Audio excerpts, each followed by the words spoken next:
When a woman leaves a battering relationship, it can be the most dangerous time for her. So it's a very brave and difficult move. Staying in the relationship is also very dangerous, but when you make that first step to break out, you are threatening your partner's control over you. What makes it difficult to leave an abusive partner? Once she does leave, why would she go back? Here are a few things a victim goes through and must think about. If she leaves and he finds her, she risks being injured, sexually assaulted, or even killed. If she stays, she risks being injured, sexually assaulted, or even killed. It's not easy being in her shoes.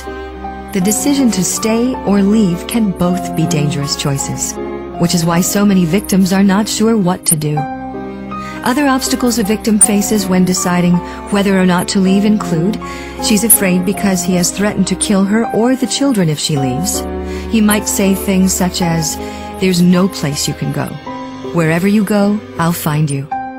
She has a fear of losing custody of her children. She lacks access to money or has limited or no skills to secure work. She loves her partner, and he says, "I'll change." She might struggle with religious or cultural beliefs, immigration status, disabilities, and language barriers. Her friends and family may not support her leaving or suggest that she should stay for the sake of the marriage and the children. She may have grown up in a violent home, so she may assume most women have to put up with abuse. She may feel shame about being abused and reluctant to tell anyone. She may not know who to turn to for help or where to get assistance. She may fear that people won't believe her. Perhaps she tried to leave before and her partner found her. If the victim is male, there are additional obstacles to consider. He assumes he won't be believed or that he'll be ridiculed. He believes that there aren't any services available for men and that they're only for women. He fears the stigma of being labeled a victim and not being able to defend himself. Leaving is a process and takes time. A victim might leave and decide she has to go back. She may do this more than once because she's scared and has social, family, economic, and other pressures. He says he's going to sue for custody of the kids unless we go back. We were doing okay at first. I rented an apartment and found a part-time job, but then the car broke down and I lost my job, and I was under so much pressure to make ends meet that I felt like I had no choice but to go back. I'm a high school coach.